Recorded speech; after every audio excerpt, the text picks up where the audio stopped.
When the floor gets dusty, when your blade gets busted, with a shins,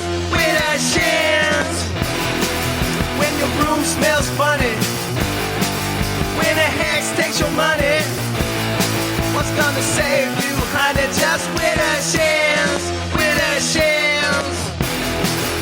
all you witches and all your old magicians. It's time to start listening to Winter Shins. Winter Shins.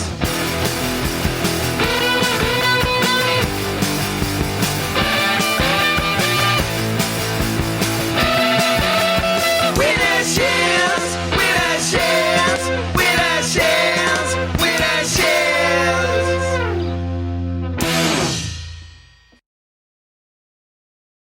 Winter Shins. Winter Shins. Winter Shins. Winter Shins. When the crowd gets fussy, when the floor gets dusty, when your blade gets busted, winter shins, when your broom smells funny, when a hex takes your money, what's gonna save you, honey? Just winter shins, all you witches and all your old magicians. It's time to start listening to Winter Shins. Winter Shins.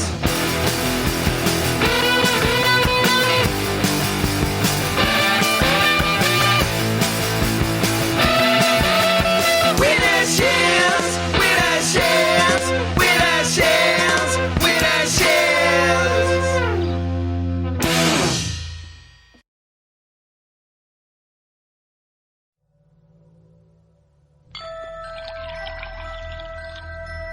Absinthe is the aphrodisiac of the self. The green fairy who lives in the absinthe wants your soul.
Welcome to the spirit world where all your dreams are real.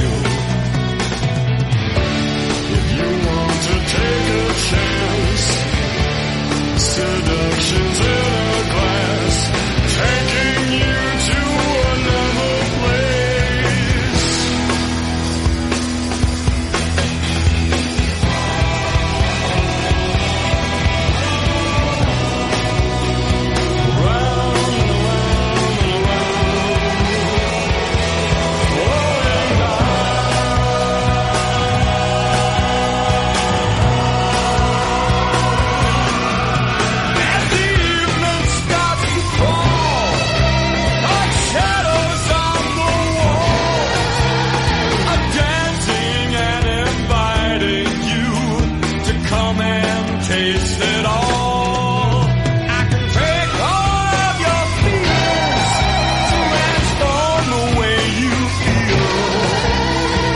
Welcome to the spirit world, where all your dreams are real.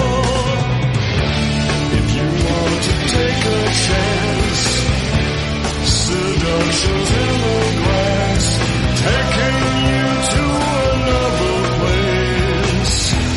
And now a trip to Wonderland has finally come to an end. And if you're not completely mad, I will be your best friend.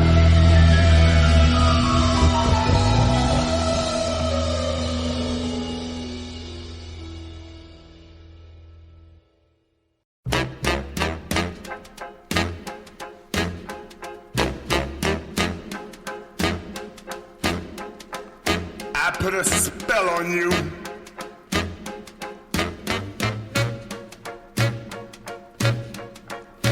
Because you're mine.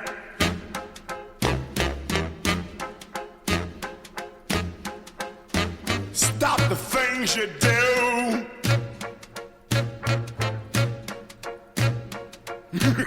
What's up? I ain't lying.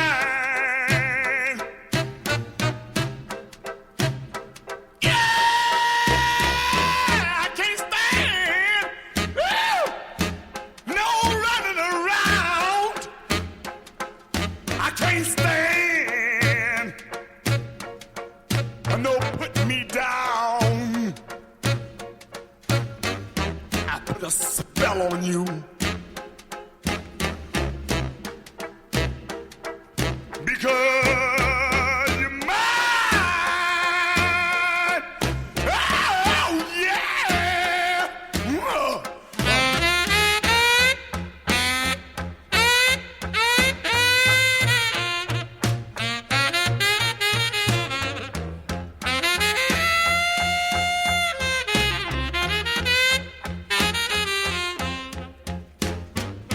Stop the things you do.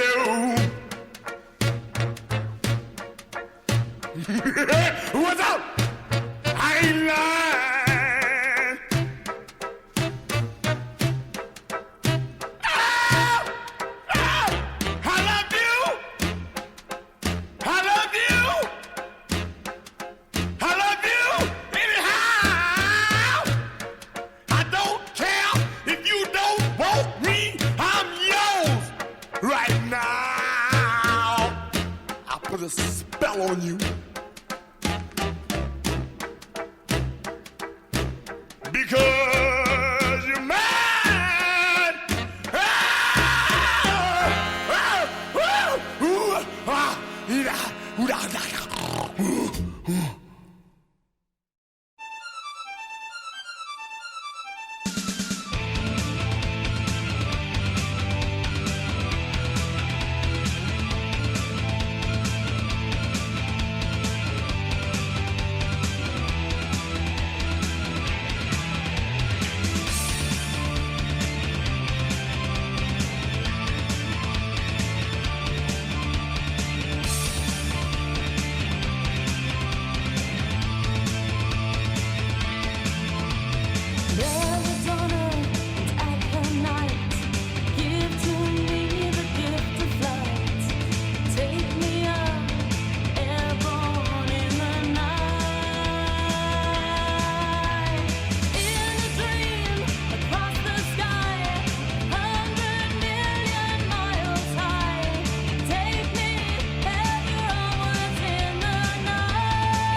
Incubus Succubus on Wittershins Radio. Wittershins. We're Screaming Jay Hawk, Hawkins. The Damned, Screaming Jay Hawkins. Screaming Jay Hawkins, and The Damned, and the Derek Calmore Orchestra with the Wittershins theme song, Wittershins.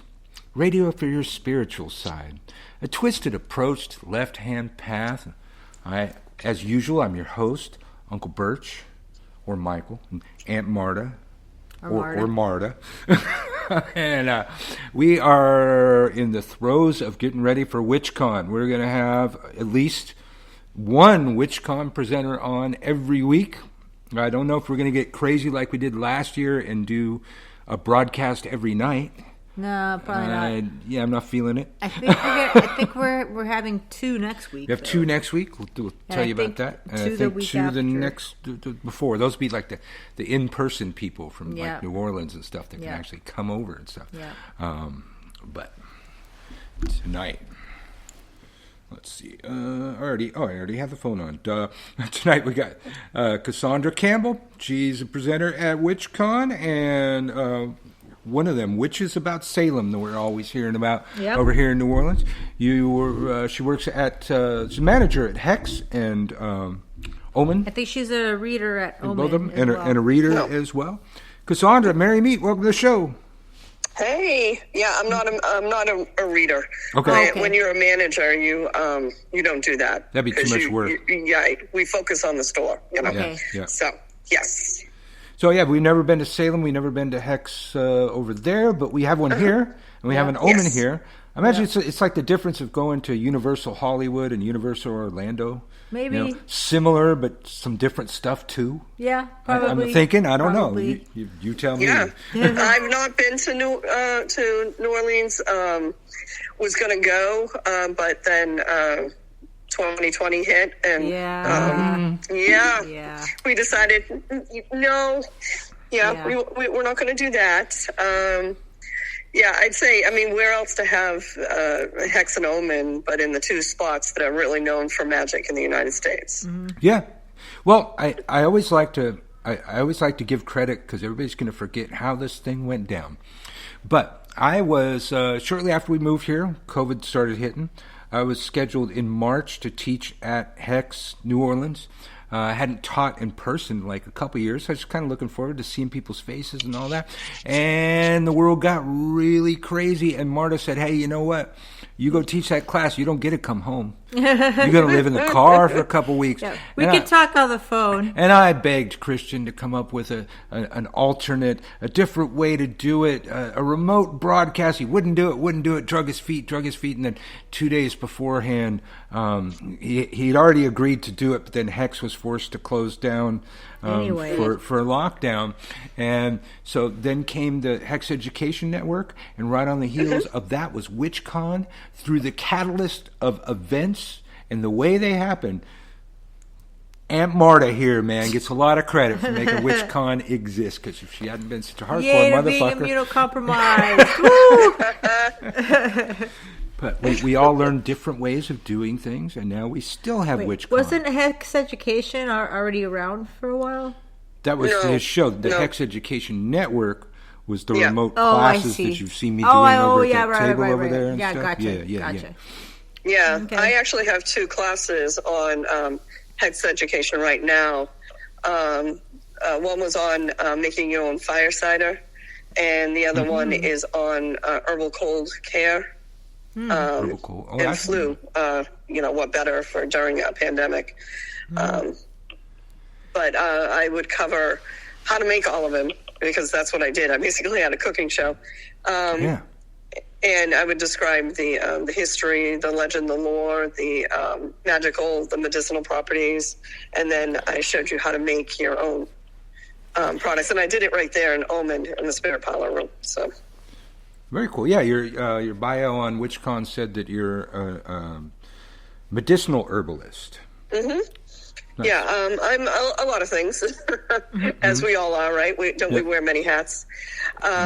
I am a hedge witch, so medicinal herbalism pretty much falls right into my lap anyways, because of the magic that I do. Well, the one part of the magic I do. Well, so I always got to ask you when I meet a hedge witch, do you actually own a hedge? No, but See, I haven't when met I a lived hedge in witch yet that England, owns a we hedge. did. What's that? When we lived in England, I did. Oh, well, yeah, you got to have hedges. Yeah, in everyone there. has hedges in Well, England. I haven't met a hedge Yeah. witch yet that had a hedge or even a shrubbery. You better Well, scrub. technically we do here as well. We have a blackberry. Blackberries grow rampant in Massachusetts. Oh, really? Yeah, in Santa Yes. Cruz too. Yeah. Yeah, we had them in California, but Yeah. I thought Yeah, it'd be yeah. too cold for Yeah. up there. Yeah, so on the one aspect of being a hedge, I'm, that stereotypical cottage witch. Out amongst my, the herbs, the plants, the trees, the animals, away from people. Don't want to talk to you, don't want to touch you, stay away from me, that aspect. But because I'm working with the herbs, all herbs and, the green growy elements have elemental rulers. So then you step into, that type of magic, working with the elements and the elemental storm magic. But then the other aspect of being a hedge is you're very cosmosal. You go from just being this little, pottering around out in your garden. Now you're stepping into the cosmos, because when you ride the hedge, you ride the veil. I definitely heard the accent that time. Yeah, Yeah. she is from Yeah. Salem. She's Yeah. definitely from Salem. Yeah. I wasn't sure if you were Yeah. just fronting for a minute No, not fun. No, I have that stereotypical North Shore, Massachusetts accent, the one that you hear when you go, oh, you're from Boston. Yeah. Yeah. I'm not, but yeah. you're- My family, I live in Salisbury, which is as far northeast in Massachusetts as you can go before you hit New Hampshire or the ocean. All right, so I'm about 45 minutes to a half an hour away from Salem. Okay. But I have, my family has very strong ties to Salem. We sailed our own ship into Salem Harbor with the spice trade, the spice and rum trade. My a home there in the 16th century, and we had a king's grant that helped found Colchester. And in 1638-ish, they changed the name to Salisbury. So Wow. we have very strong ties to Salem and this area. Yeah, Yeah. I was just reading. I'm over here reading your bio while you're talking. Sure. But yeah, it's talked about it. Cassandra's a descendant of an accused witch, Mary Bradbury, in Salem. I am assuming. Yeah. No, she was actually in Okay. Salisbury. Okay. Yeah. Oh, in Salisbury. Okay. See, Yeah, we so- never hear of it happening. It's like people Yeah. get the impression that in America it was all about Salem. I heard somebody Yeah. on Witch Talk the other day say, "Yeah, all those witches that were burned in Salem." It's like, dude, you're just totally screwing No, this who are you up. talking about? Yeah. None. They were all hung or crushed, Yeah. And let's be honest, none of them probably were witches. Right. Yeah. Right. Yeah, it had everything to do with either, keeping down the poor or taking away something from somebody, Yeah. or really an attack on women. Yeah. Well, yeah. It's- My reading yeah. on Salem was a land grab from a neighboring province. Yeah. Yeah, it was all political, really. Yeah, a lot of it was. So what they would do is they would take the accused from town to town in an open cart. And when I say they, it would be the not sheriff, but the constable. You know, and so that everybody was complicit. So the townspeople would throw stones and curse the accused and all that. Yeah. So my ancestor, Mary Bradbury, was had her own land and home. So, Yeah. and a single woman. So, of course, witch, She right? had something somebody wanted. Yeah. Yep. Exactly. So she was taken and on her way to the Salem jail, which, of course, was not in Salem. It was in Danvers, but it's in Danvers now. So, and on the way, the town fathers decided that, but it went after her and brought her back home. And said, "Don't come back." It cut out. They decided what? They went after her and brought her back home. Okay. And told the men who had taken her to not come back because the town wasn't playing. And then they did come back with 3 Quaker ladies, because if you weren't Puritan, you were suspect. Yeah. And the townsfolk took them off the cot and made them, with muskets, to leave. Wow. Never to come back again. So, yeah, you don't hear a lot about the towns that push back. Yeah. Mm-hmm. Yeah, well, you only hear about them if they win. You know, the victor gets to write the history. You know, I just, odd side note, I just heard on, I think it was on the BBC today, I had to, like, explain it to my son why I was so excited about it. Spain hasn't directly apologized for the Spanish Inquisition, but they're trying to make some sort of amends. They're naming streets and landmarks after people that had been executed under the charge of witchcraft. It story just came out today, so I haven't seen it, you know, the whole story on Pathos or anything. I just heard this little soundbite and I go, well, you know, I don't expect me to come right out and apologize, but that's kind of something. I mean, when somebody apologizes, it's usually just words, and I need to see actions. So they're doing actions. Maybe next will come the words. I don't know. Yes. Do they have enough streets, though? Yeah, I don't know. You don't hear much about Spain these days. They kind of keep their heads down. Yeah. Well, no, I had not heard that.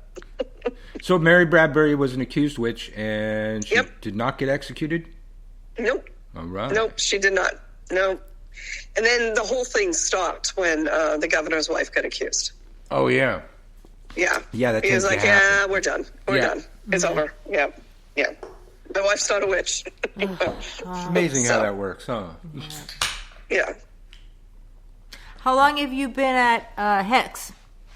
Coming on, I think 3 years. Coming on 3 years, yeah. Okay.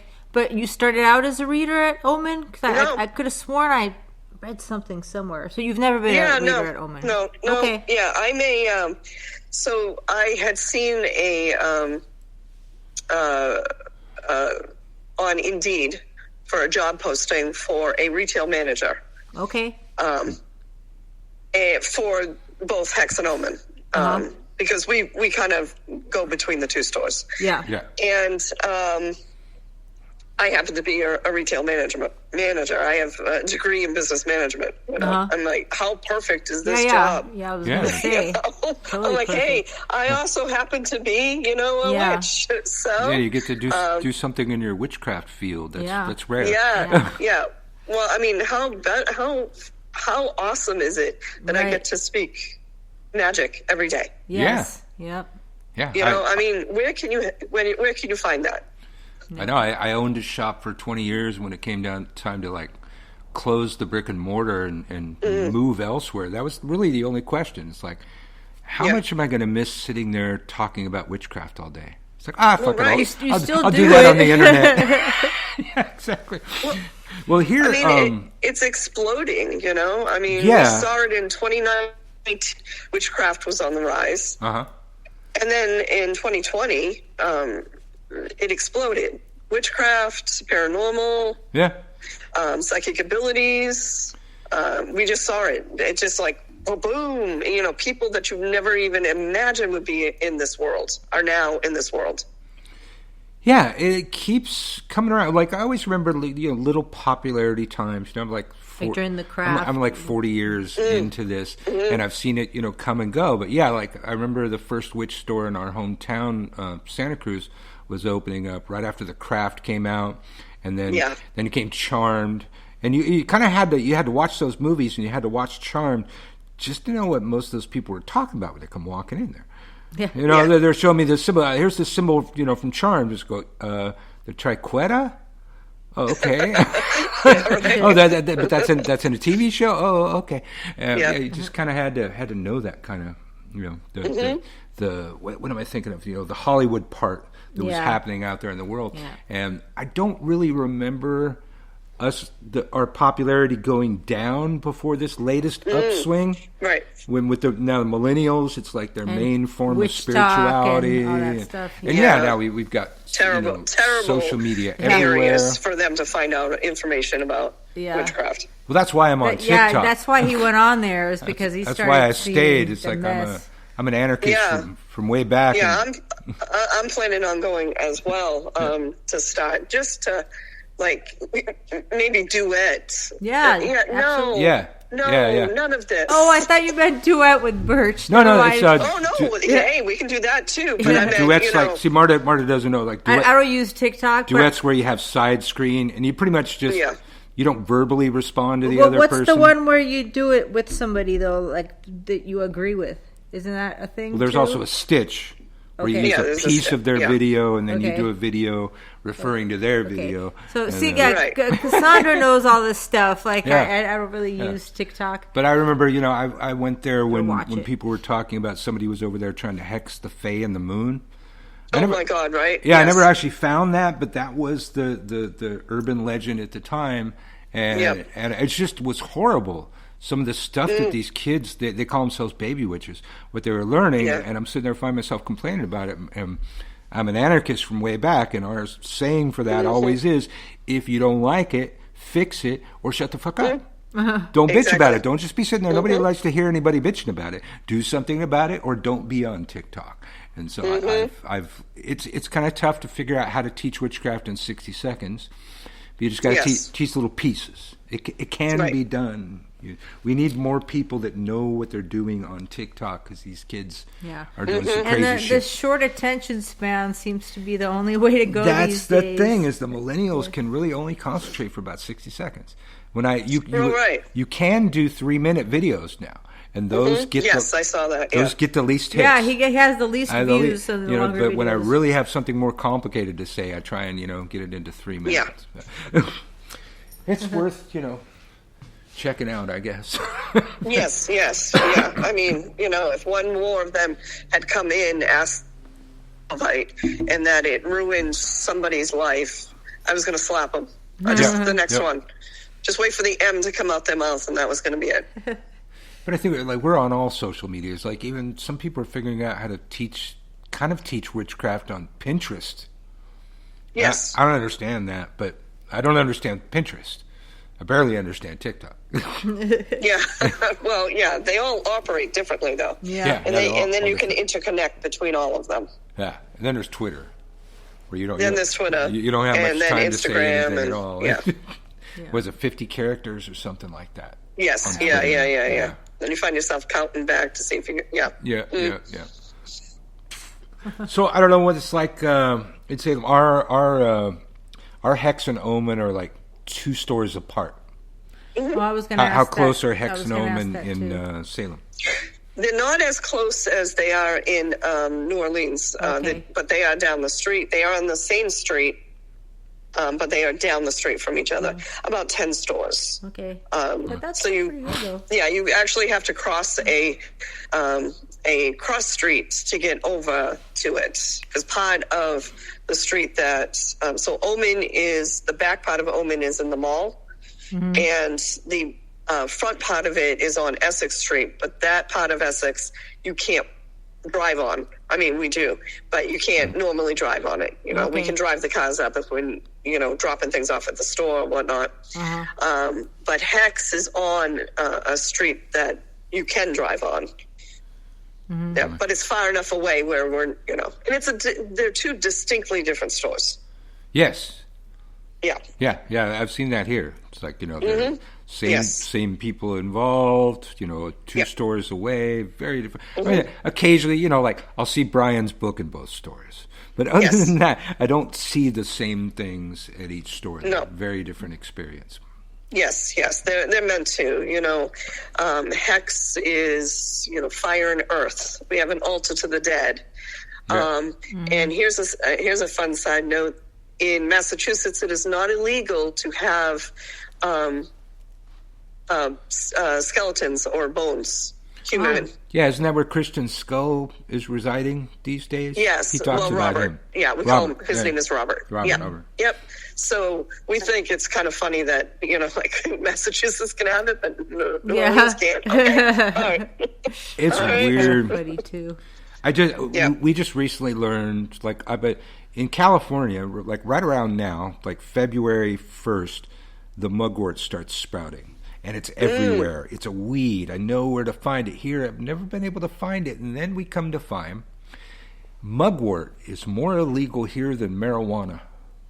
Why? Because it's of awesome. and for psychotropic reasons. apparently people were getting high on mugwort. I've smoked mugwort, but I never really got high. If I do it like for a tarot reading or something like that. Yeah. Well, that's what it's used for. I mean, it's such a witch's herb. Yeah. It's one of the herbs that they use to fly. We use it to fly because it makes you feel very euphoric. Yeah. But I would never say that it should be as illegal. Come on. Yeah, and it's New Orleans. I think we might outdo y'all in the amount of psychics on our streets. Maybe, yeah. Maybe, the only place that would come close would be Salem. But I don't understand how some of those laws got passed. Maybe people were just too drunk to show up to vote that day. Hey, shut up, dog. Don't start it. I swear, the same person must walk their dog. Hey, Pat, come here. The same person must walk their dog past this house every Wednesday at this time. Every time we're on the air, these guys start going off. And now they you want me to pet you like you rescued me, like you saved me from they something. saved you. Yes. You saved me from a UPS from the driver big bad person who was not even going to look at you anyways. Just, okay. So other than, plant magic, hedge witchery, any particular type of craft you practice or come from a specific tradition, anything like that? Well, the magic in my family is pretty hereditary, but I'm the first to name it. Mm-hmm. It comes right up. We're old European backgrounds, old European traditions, but we never named it. We never said. We thought this was how all families were. We now know not. But I'm the first to call it witch, and my daughter's the second to call it witch. But other than that, we never really named it. We didn't practice it as a belief system, but we did more as a science. We did spell working, and we all have abilities, and then interconnection through magical families. Mm-hmm. Yeah, like when who's calling on the phone when the ring sounds different to you, but it's not different, but to you it is. Yeah. Mm-hmm. That sort of thing. Knowing where your family members are at all times. Just being able to do that. Knowing the right things to say. I get this all the time when I'm at talking to people. Uh-huh. I'm really, really good at describing and explaining magic. Yes. And I'm also very good at describing your magic to you. Like if you're having a trouble trying, what should I be doing? What path should I be? I'm having trouble getting this spell out. I'm having trouble writing this down. I had a young gentleman who was having trouble writing his spell working down. Really starting to work with his Book of Shadows. Uh-huh. And he was very, very tall, very, very almost Slavic, Germanic. And I said, do you speak another language? And he said, yes, Russian. I said, well, what do you think? How do you think? Is it Russian or is it English? When you're thinking, what language are you using? Mm-hmm. And he said, it's, Russian. I said, then why are you trying to write your book in English? Mm-hmm. Write it in Russian. Yeah. And then he knew immediately that's what the problem was. He was trying to interpret his spell working into English instead of using Russian. Let me ask Marta that. What language are you thinking? I think in English. Well, just because I was 3 when I came here, so that's why Birch doesn't speak Russian. I do, and a lot of people gave me a hard time for not teaching our son Russian as he was growing up. And I told them, I said, I don't feel like when I think of being a mom and I think of my son, I'm not thinking in Russian. I'm just thinking in English. It would sound odd and maybe even kind of cold if I were to speak to him in Russian. It's kind of hard to explain to people because I know it's good for kids to, know 2 languages if possible, but I just couldn't do it as a mom. Okay, so you started early enough that you don't naturally think in Russian. Yeah. That's interesting. Yeah. I never thought of people thinking in their native language. Yeah. And then Russian magic's like, we're just starting. Yeah. We're on the edge of learning any of that stuff. And Yeah. Marta's been picking up some fascinating books of late on that. Yeah, there's way more information than there was 20 years ago. It's for sure. Yes. Yeah. In like the rise of some, think Hollywood, like Baba Yaga. We hear about her all the time. Yep. And then when you start looking into the deities of Russian magic, it's like they will help you, but you may die. And then you're going to die. And then you're going to get these wealth, but then you're going to die. Sounds like an Irish Well, it's like the tale. Nordic, right? Yeah. Yeah. They're the god of literature and war. Yes. And love and war. Yes. Well, people, I think I was just in a discussion on TikTok the other day. Somebody was saying that the Native Americans were never savages. And I said, well, you're overly simplifying things because some tribes were.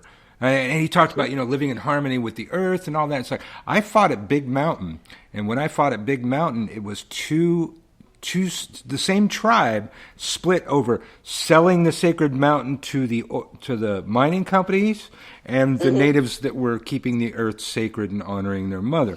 It's like, it's not a broad generalization. I remember, as a kid growing up in paganism, it's like people did that with the Celts. Yes. As the Celts were these wonderful people, lived with nature, they were all peaceful and everything got along. I said, no, they weren't. They were head hunting, blood drinking. They would wear your skin as a garment and dance around. It's like, it's okay to say, hey, we don't wear people's skin and dance around and drink their blood anymore. All right, but our ancestors might have done that.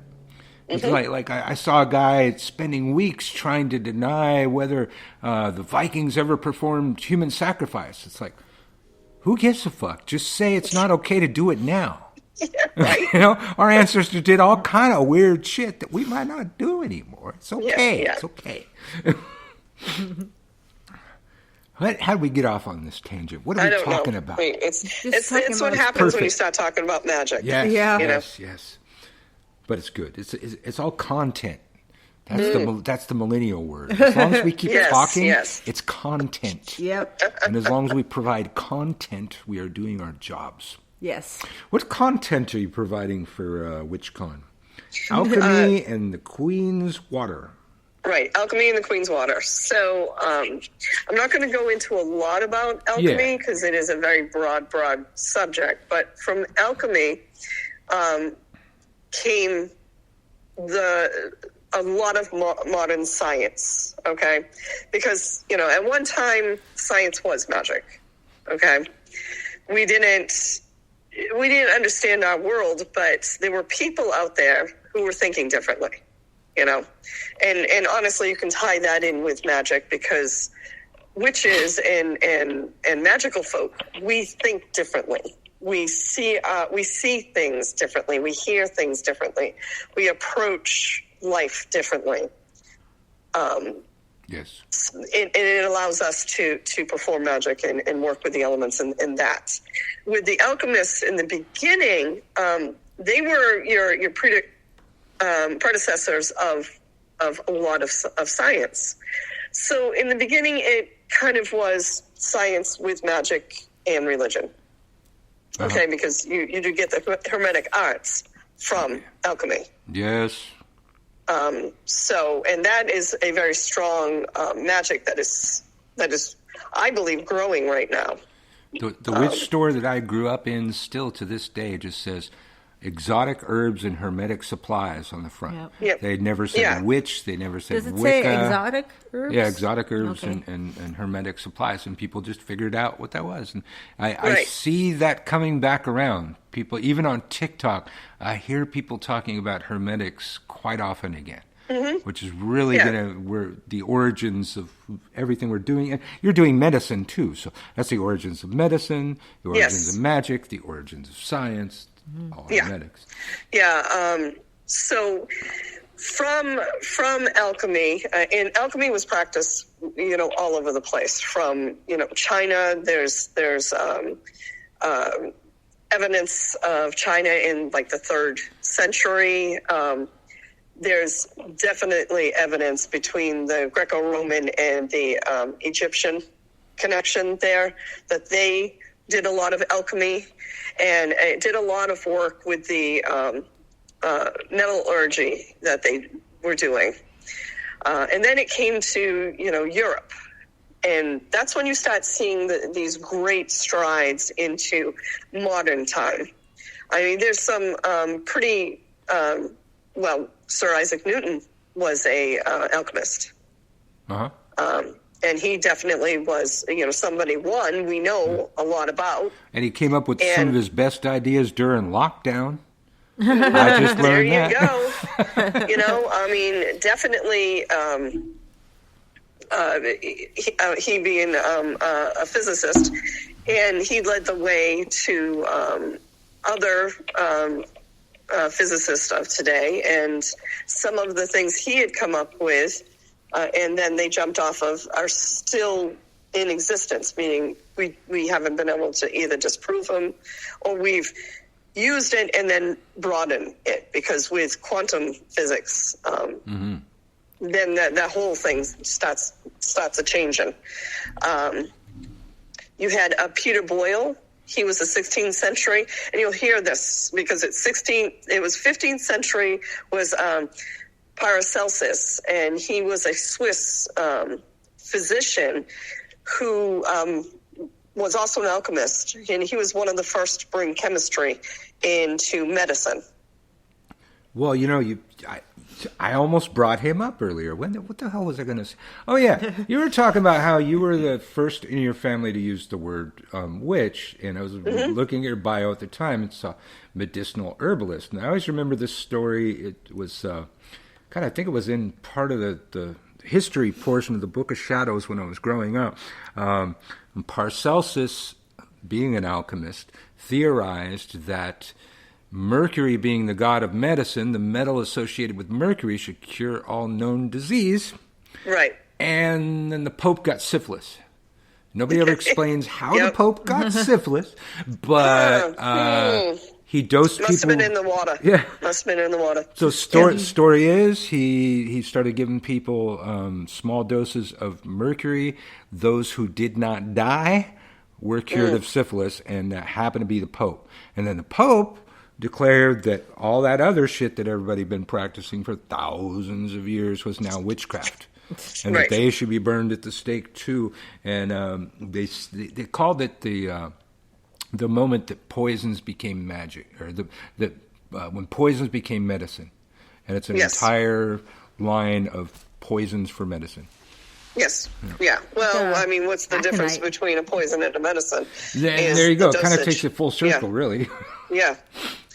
I mean, look at Digitalis, from foxgloves, Digitalis purpurea. The difference between, that can kill you quicker than anything, but it is a heart medication, and it is a heart medication that is still in use today. Yeah, I practice Chinese medicine, and aconite is one of the biggest herbs that we have, that we use, and that's a very hot herb, too. And it's in the witch's flame, right? Yep. Yeah. So part of the talk that I'm going to do does involve alchemy, because the Queen's Water was more than likely developed by the court alchemist for one of the Queen of Hungary's. The pursuit for alchemy was all about the Philosopher's Stone and looking for eternal life, changing metals matter into another matter, which actually can be done today. Yeah, you can change lead into gold. Yes, it's much harder to do because of so they needed the atomic chart to figure out how these elements all differ from each other. Yes, and it really needed the atomic age. Yeah, to come into. Yeah. and they were like 100, 200 years too early for the later part of the alchemy. But they can do it now. You need a particle accelerator, a vast amount of Everybody's energy. got one of those. Right. You know, then you might need a mass spectrometer. I got one in the back there. Because the amount of gold that you're going to get is just nothing, you know. Well, it reminds me of that old Twilight Zone where they stole the bars of gold and then they went to sleep to wake up in the future when nobody would want them anymore. And they slept too long and people came up with it. It was kind of like supposed to be a hover car, you know, from the future. And they're going, what is this? He offered me this like it was worth something. He goes, it looks like gold. I said, you know, it used to be worth something back a long time ago before we figured out a way to manufacture it. Yeah. And he throws it, just tosses it in the dirt. And then Rod Serling pops out with a cigarette. Yeah. Well, so what they actually first did was not change lead into gold. They changed bismuth into gold. Because it's harder to change lead. Because you need to have stable isotopes. Yeah. So lead has 4 stable isotopes, whereas bismuth and gold have 1. So it's easier to change bismuth into gold than it is to change lead into gold. Wow. It takes less energy. It takes less. And you're still not getting much gold. I mean, and like you might not even find it, but you know, it can be done, and they have done it. But yay! I mean, okay. Did you ever hear the Crowley story about that? No. I love this story. I'll tell you. I thought it was a magic in theory and practice.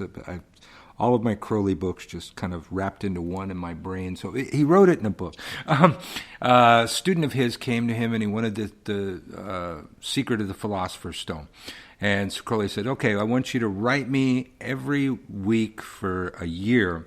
And he handed him a pencil. I want you to write to me with this and include a check for $100 every time. At the end of a year and a day, I'll give you the secret.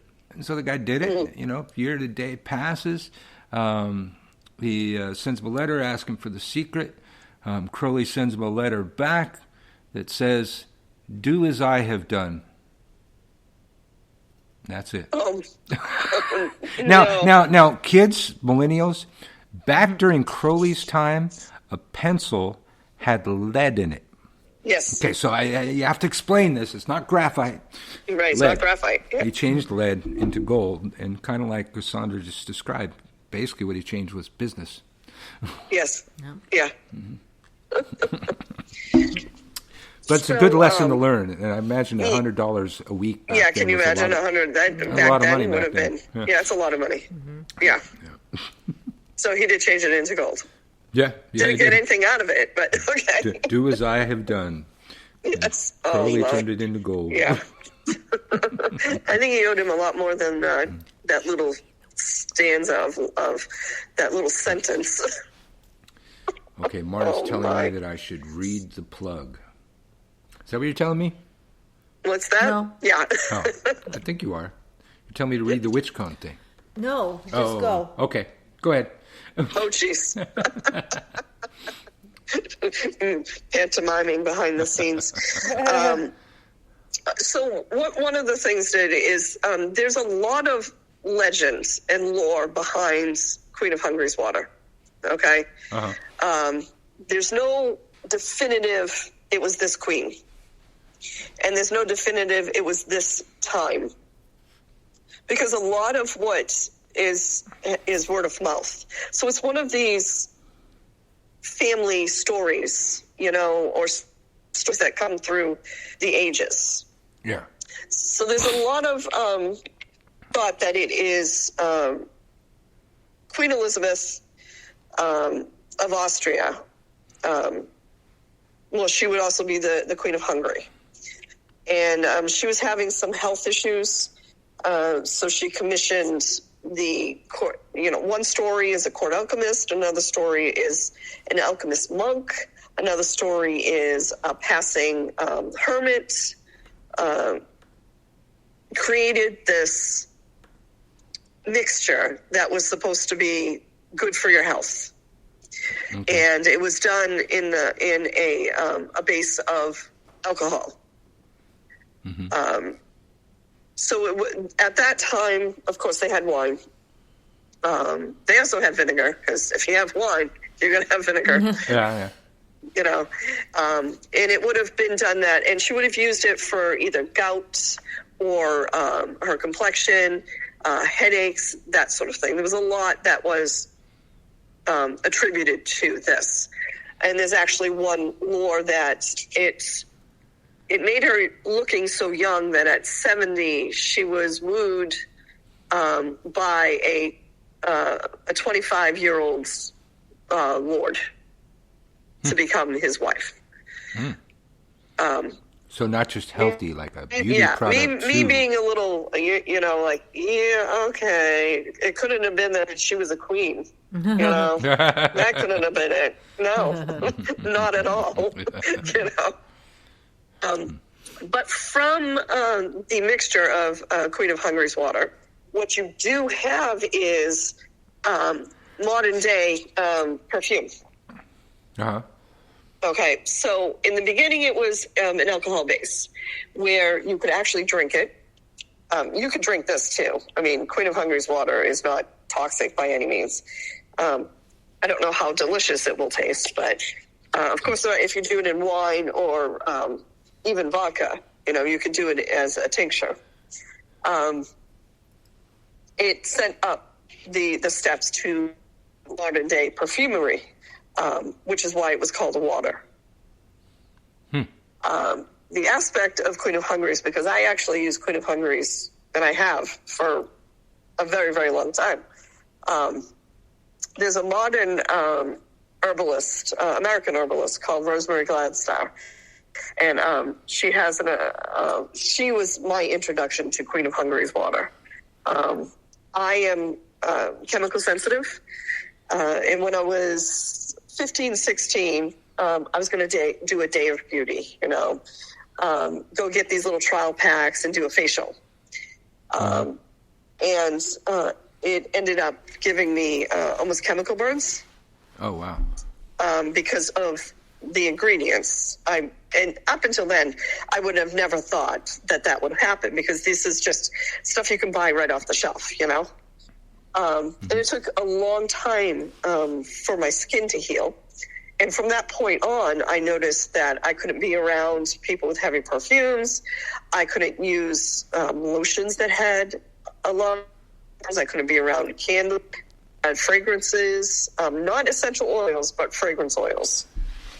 And unfortunately, you don't get better from this. You just keep getting worse.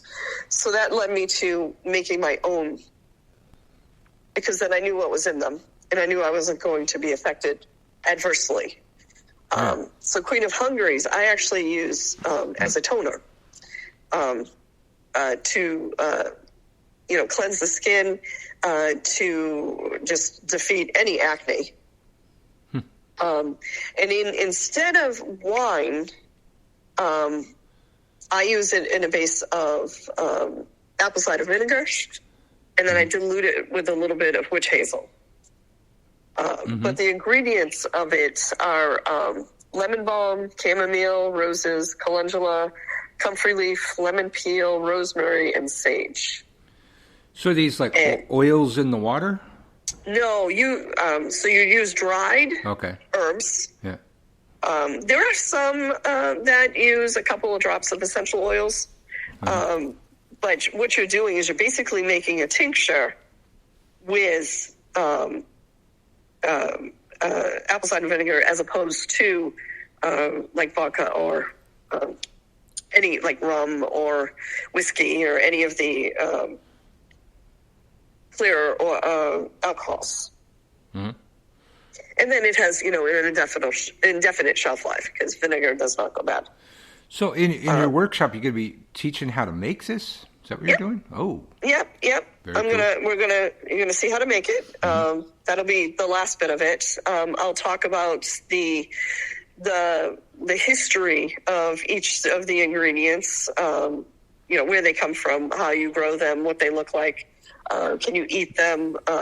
what's the magical properties of these herbs, because it's very interesting to see a blend of different herbs when you're using them in sort of a medicinal aspect as opposed to purely magic, where the magic plays into it. Like fire cider. It's my go-to when I have a cold. I hate it. I hate it so much. It's terrible, but it is so good. Because you're basically you're taking a couple shots of it, and you immediately start to feel better. Like you could be dragging, you can take a couple shots of fire cider, you feel better immediately. Your energy comes up, your symptoms start to diminish, and then of course when you start to feel the symptoms come back on, you take another couple of shots. And it usually takes care of cold symptoms and all that. But the ingredients in fire cider, all of the herbs and except for one, are fire. Everything that goes into it, their elemental ruler is fire. The only one that is not is lemon, and lemon has always been water. Yeah.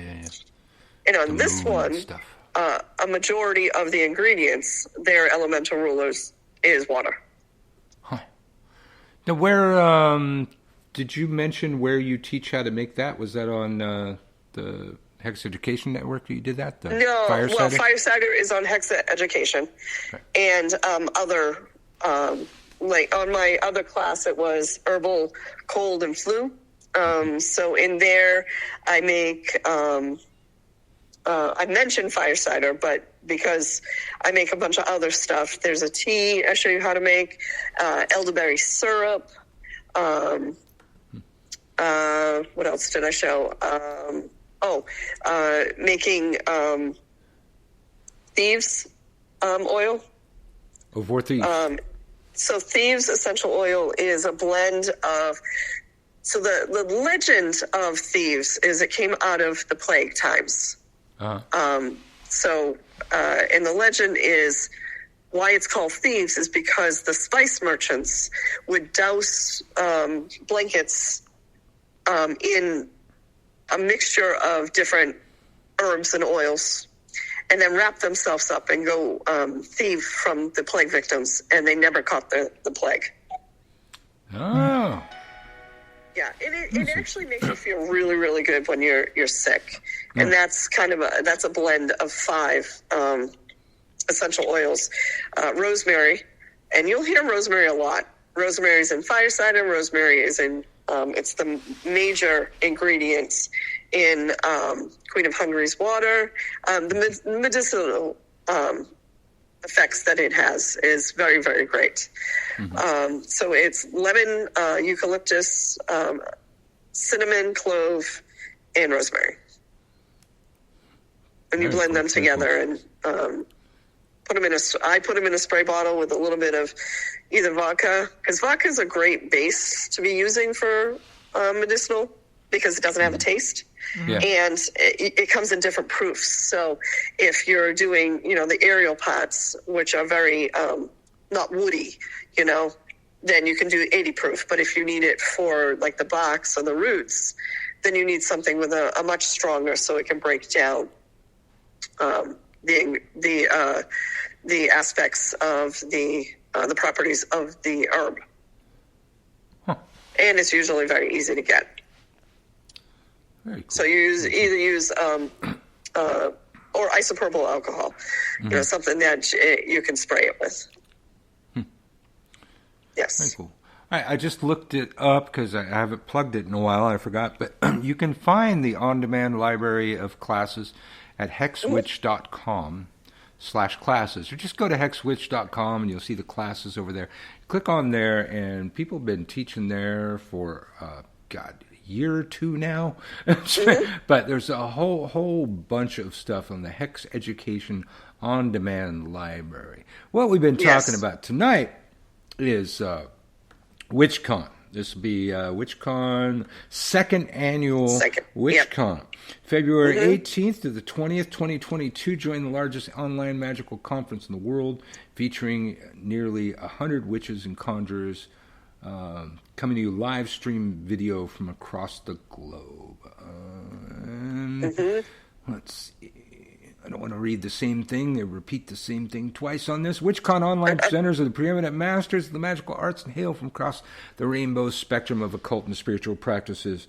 Registration is limited to 1,000 attendees and includes all live video classes, rituals, and performances, as well as access to recordings of every class after the event has ended via our on-demand library, so you won't miss a single magical moment. I mean, this is something that where the digital conferences have it on the other conferences.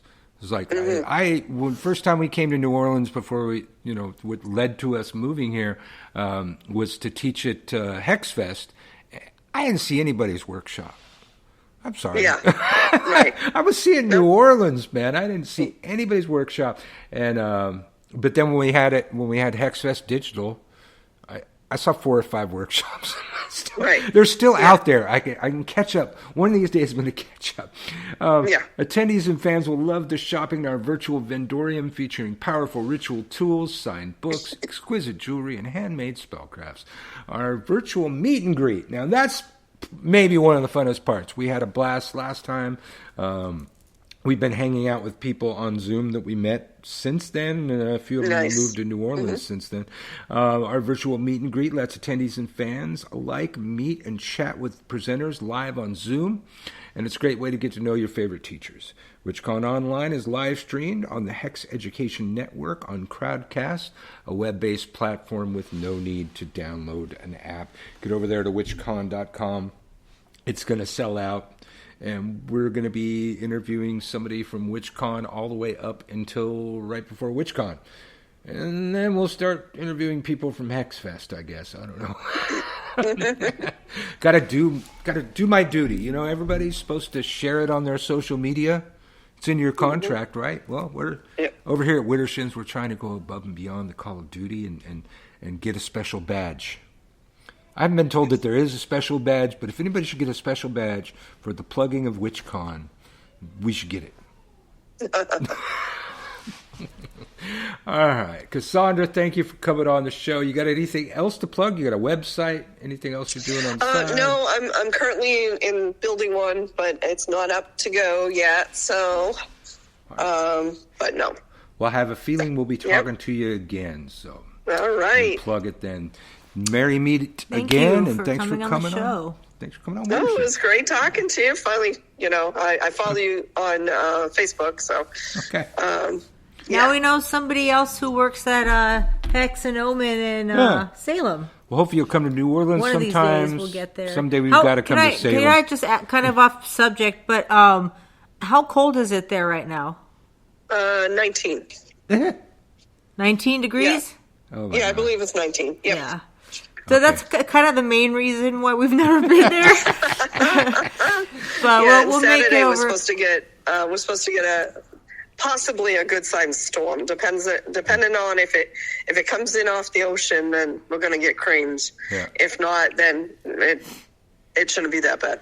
Well, so I got it all figured out, honey. So okay. Now that Brian and Christian have a house over there, I'm sure they're going to bail for hurricane season. And we're gonna we're gonna evacuate and go knock on their fucking door. Okay. Let us in. Let us in with our dogs and our cat. They'll love it. Yeah. They're gonna have an Airbnb thing. We'll rent the Airbnb thing. Okay. Okay. So I guess we might see you in hurricane season when we evacuate. If that happens. If not, maybe we'll see you in New Orleans. Yeah. All right. All right. Blessed be, Thank Sandra. you. Thanks for coming on. Bye. Bye now. Another fun guest. Yeah, I liked her. Yeah, I liked everybody that we've had on so far. All right, did I hang up the phone? Yes, I did. All right, we're going to play you... Well, we said nice things, so either way... Well, yeah. I mean, we haven't had anybody on that, we've gotten, grilled and, one of those attack kind of things. The only interview that's hard... We should get somebody on. And I love the guy. Elohim. Yeah. Elohim. If that's the worst thing that we could say about anybody, that's great because I really You like him. love the guy, but the language barrier. It's like His writing is fine. yeah. I don't know if anybody ever saw, like recently Trump was on Sean Hannity or something. Sean Hannity is going on and on about how, it's like banging your head against a wall. And all Trump heard was wall. I'm actually talking to the microphone. Oh. And all Trump heard was wall. And so he starts on this whole spiel about how he would have had the wall done by now if it wasn't for Biden. So that's what it was like with I love you, Elohim, but that's what it was like. I would hang on every word, and there'd be one or two words that I would pick out, and I would just talk about that word and hope that it had something to do with something. He's a great writer. I love Elohim. I might have to just do notes Yes, for him. really prolific writer, good read. Hopefully, we'll talk to him more, and eventually we'll understand better. Yeah. I'm sure it's us. We just don't understand his accent enough. But at any rate, it's more that he speaks. For me, it's more that he speaks quickly. It's not so much Yeah. the accent, or my whole family has an accent. Yeah. It's how quickly he talks. I can't pick up on it. Yeah. At any rate, Cassandra was easy to understand. Yeah, Cassandra was great. We're going to play these songs and be back next week with two guests that we'll probably announce them on Wittershins later once we have that down. Or do we announce it now? On the Wittershins page. We have a Facebook page. We can announce it now. We're going to interview both Ellie Barnes and Carrie Ewers next Wednesday, but we are going to start at 7 o'clock Central. That's what I was going to say. Instead of normally we do the show at 5 Central. This time, because it works better with their schedule, we're going to do 7 Central, which means 5 Pacific and 8 p.m. Eastern. So we're going to do a couple hours later next week. These are people that also work at Hex, but over here in New Orleans, and that's when they get off work. So we're remember that. Make a note. We will also put that on the Wittershins page and all the other pages. If you're watching us, or if you're listening to the rebroadcast, you won't even notice that it's a different time. So, So what did you say? 7 Central. 7 Central. Yeah. Next week with Ellie Barnes and Carrie Ewers. I have no idea. We're going to ask Carrie how to pronounce her name because I've probably been saying it wrong for ever so long. Wittershins. We'll see you next week.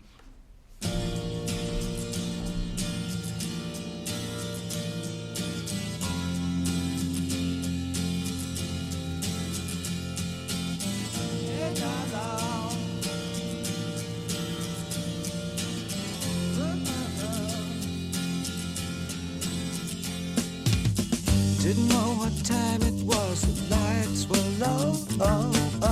I leaned back on my radio. Some cat was laying down some rock and roll, that is all he said. Then the loud sound, it seemed to fade. Came back like a slow voice on a wave of fade. That weren't no DJ, that was hazy cosmic jive. There's a starman waiting in the sky. He'd like to come and meet us, but he thinks he'd blow our minds. There's a starman waiting in the sky. He's told us not to blow it, 'cause he knows it's all worthwhile. He told me, let the children lose it, let the children use it, let all the children boogie.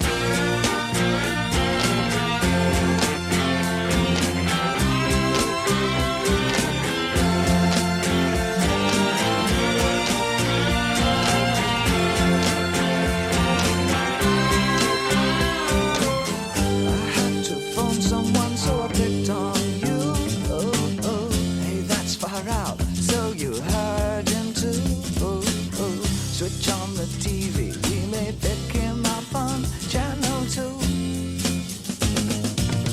Look out your window, I can see his light. If we can sparkle, he may land tonight.